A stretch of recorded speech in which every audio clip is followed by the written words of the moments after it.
एक प्रेत से राजा का प्रश्न। कौन से कर्मों के परिणाम स्वरूप मनुष्य को प्रेत योनि प्राप्त होती है? मित्रों, प्राचीन काल की बात है। त्रेता युग में बभ्रुवाहन नाम के एक राजा हुए। उनकी राजधानी महोदयपुर नगरी में थी। वह बड़े ही धर्मनिष्ठ तथा पराक्रमी थे। नित्य प्रति अपनी प्रजा का पालन पोषण निष्ठापूर्वक किया करते थे। एक बार एक मृग के पीछे राजा जंगल में निकल पड़े। वह मृग राजा को वन के बीचों बीच में ले गया। महाराजा ने उसे अपना बाण मारा तो वह मृग बाण लगे शरीर को लेकर उस जंगल में कहीं अदृश्य हो गया। राजा उस मृग को खोजते खोजते थक गए और भूख प्यास तथा अधिक थकान हो जाने से मूर्छित होकर गिर पड़े। होश आने पर जल पीने के पश्चात एक वृक्ष के नीचे जाकर बैठ गए। राजा को वहां एक प्रेत दिखाई पड़ा जो भूख तथा प्यास से व्याकुल था। उसका शरीर अत्यंत ही मलिन रुक्ष भीषण था। राजा को देखकर वह आश्चर्यचकित हो राजा से बोला। वह बोला, हे राजन, मैं धन्य हो गया जो आपका दर्शन मुझे प्राप्त हो रहा है। तब राजा ने उस प्रेत से कहा कि हे कृष्ण वर्ण वाले प्रेत, तुम्हारी यह दशा कैसे हुई? इस पर उस प्रेत ने कहा, मेरे प्रेत होने का कारण सुनिए। मैं सभी वैभव से परिपूर्ण रमणीक वैदिश नामक नगर में रहते हुए नित्य देव पूजन इत्यादि किया करता था। मेरा जन्म वैश्य जाति में हुआ था और मेरा नाम सुदेश था।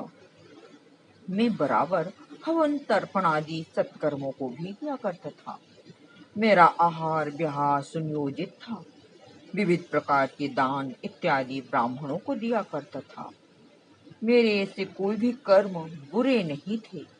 फिर भी ना तो कोई मेरे पुत्र थे, ना बांधव थे और ना कोई मेरा मित्र ही था जो मेरे शरीर का ऊर्ध्वदेहिक कर्म करता।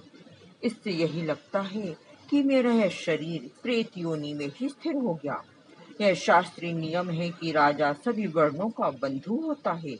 अतः आप कृपा करके मेरा श्राद्ध कर्म कर दीजिए, जिससे कि मेरा प्रेत रूप यह ऊर्ध्वदेहिक शरीर पवित्र हो जाए। तब राजा ने कहा, हे प्रेत, यह जो ऊर्ध्वदेहिक प्रेत शरीर है वह किन कर्मों का परिणाम है? इस पर प्रेत ने कहा, राजन, जो व्यक्ति देवता, स्त्री, बालक, राजा का द्रव्य अपहृत करता है और जो अगम्यागमन करता है, जो रत्नों तथा धन की चोरी करता है तथा संग्राम में पीठ दिखाता है, जो कृतघ्न है, नास्तिक है तथा पंच यज्ञ इत्यादि से भी विमुख है, वे सभी प्रेत योनि में आते हैं। तब राजा ने उस प्रेत से पूछा कि हे प्रेत, जीव किस प्रकार प्रेत योनि से मुक्त हो सकता है, उसे आप बताएं। इस पर प्रेत ने राजा को ऊर्ध्वदेहिक क्रियाओं की विधि बताई, जिसे जानकर राजा को परम आनंद प्राप्त हुआ। तदंतर राजा ने अपने महल में प्रेत के निमित्त सभी कर्म किए, जिससे वह प्रेत योनि से मुक्ति को प्राप्त हो गया। इति श्री।